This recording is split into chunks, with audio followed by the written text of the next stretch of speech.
Welcome to our podcast, USB Conversation Starters. I am Danish Khan, and this is our Pride Month special with Umang Sheth, founder of Gay Bombay, a first of its kind support group that has inspired lakhs of people to accept their sexuality and come out of their closet. He also organized India's first P Flag event, which aims to foster acceptance and support for families of LGBTQ plus people. Welcome, Umang. Thank you, Danish. Thank you for inviting me. Umang, the first thing which I wanted to understand, this question must have been asked multiple times, but about the culture when we talk about the shift which is happening, uh, Right. the LGBTQ plus hiring, right, and what it Hmm. brings to the organization, what the values which they can add, and DNI is something which most all the organizations are talking about. Can you elaborate on that, please? Sure. So, first of all, as you said, LGBT inclusion is very much required, and to have them, you need a cultural shift. So, what value it brings is to begin with, any population, 4 to 8% are from the LGBT community. Okay. Now, if you make your workplace more eco-friendly, then I can come as my complete myself. If I come with 100% energy, if I have to spend 30% of my energy hiding my sexuality, I'm losing on productivity, right? And the company is losing on productivity. So it is very important to make LGBT workplace friendly so that I am more productive, and the company is more productive. Today the whole population are looking at sustainability, your client, your customers, if you are not LGBT friendly, then you are not thinking long term, so you are going to lose out on millennials, new generation who doesn't want to join you, and you are going to lose on your clients because you are not very progressive. Most importantly, if you are hiring LGBT people, you have LGBT friendly culture in your organization, your audience, your customers, the LGBT customers, there's a huge pink money. Okay, so if you have a LGBT culture, I am going to buy your product, your services, then the competitor services, right? So that is what is required to have more LGBT friendly. Now, the cultural shift, Danish, you talked about, is the cultural shift happens with mind shift. Okay, so we need to get into our unconscious bias. Okay, why am I telling this person to change? Is it a mental illness? Why am I not talking to him or giving him work just because he's wearing a pink shirt, or he's moving his hands like that, or he's not man enough? So there is a lot of introspection required, okay, because I was brought up, okay, this is a definition of a man, this is a definition of a woman, that need to change, because I was brought with that conditioning. 40 years back, Sudham Murthy was the only woman in an engineering college. The college made space. Then, as you, as a company, can you make space for that guy who's asking for same sex partnership? Same sex, that he can get his partner to a party, right? So, we need to change our unconscious biases. Cultural shift happens with policies, that is where it happens, So, your policies, your language, your atmosphere has to be more LGBT friendly. And that's some of the cultural shift you can bring. I think you've been emphasizing on culture a lot. The first thing which comes to my mind is there are legacy companies, right, which have been existing for the last say, about 150 years. Now, they've been there because they have a culture, and suddenly you're talking about culture shift. How do you think that shift can happen? What are the things which one can use in terms of policy, in terms of making things comfortable for the people who are joining in? What is your experience? Right. So, to be honest, the cultural shift happens if I look at my benefit. The company's benefit is a very attractive carrot, to make that cultural shift.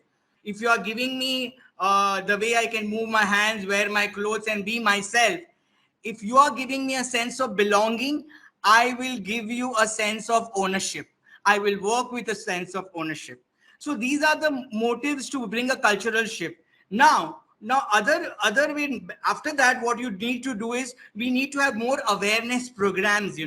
A big cultural shift is reverse mentoring. Mentoring need not be from top to bottom level. It can be from bottom level to top level.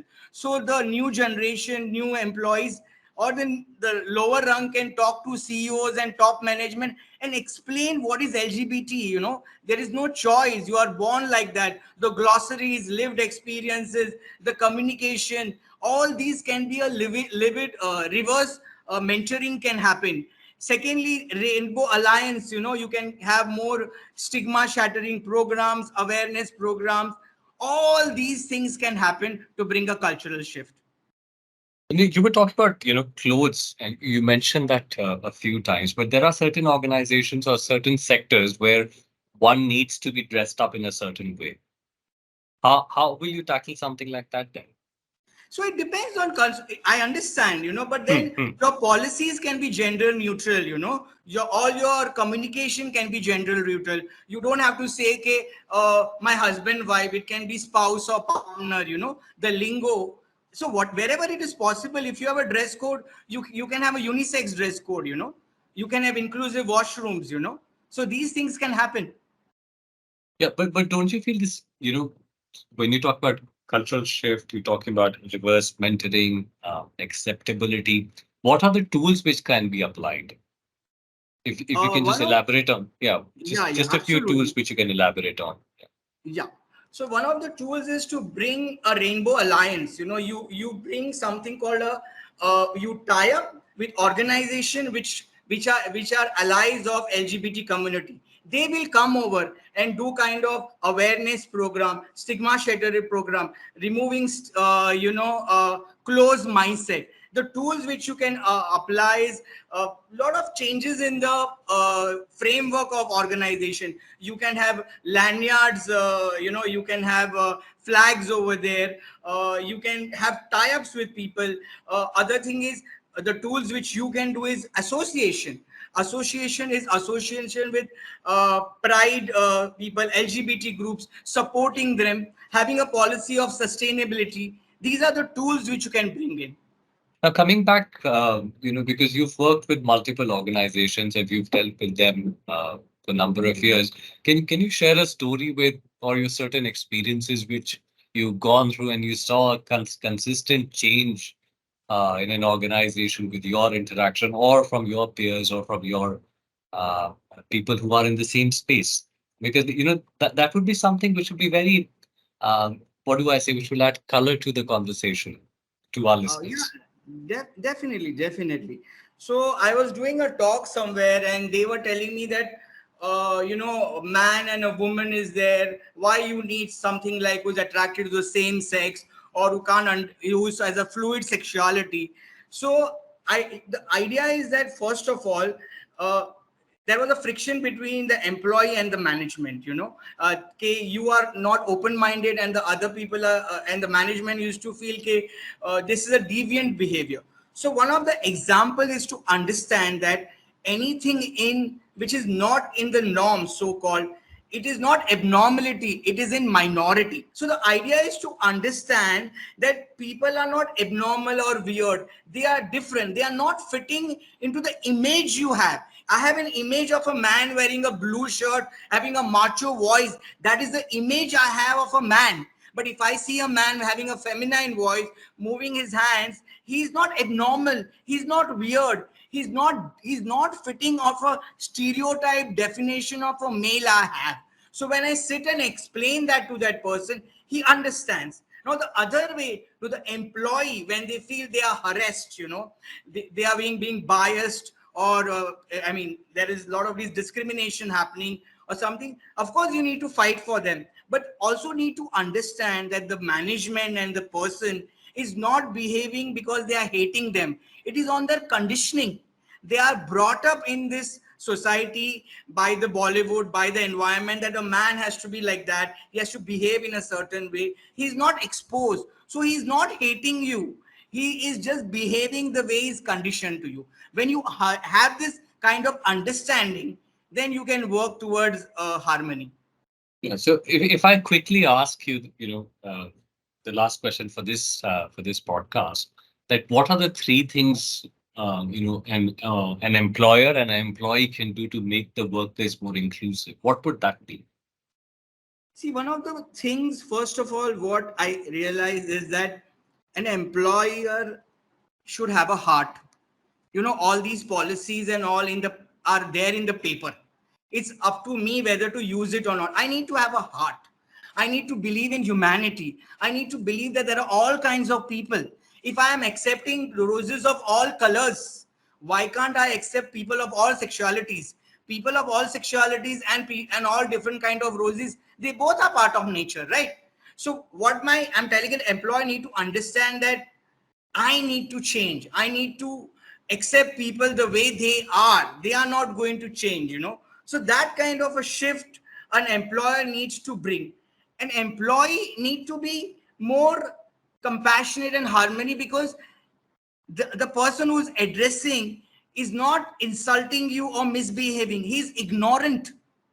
Okay, so I need to understand, I need to make them aware, so I don't need to get offended very quickly, right? If they're not using the right pronoun or they are behaving, so we need to understand each other. We're coming from different spaces, right? That's what an employee should do. Secondly, if you don't understand, ask people. Don't assume, don't jump into conclusion. It's not what you say, it's how you say. Excuse me, can you help me? How is it okay if I call you he, she, them? Is it okay if I address you this way? You need to be polite. Then people are okay with that. It's the tone of your voice is more important, not the content, the way you say. I think on that, it's a very wonderful thing which you said. I think this can be used everywhere. Things will be much more at ease at workplaces and at personal spaces. But Umang, thank you very much, for taking out the time and being part of the TUSB conversations.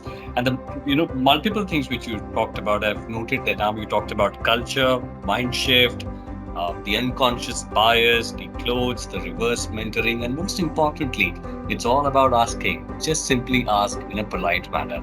On that note, thank you very much. Thank you, Danish, for inviting me. Thank you.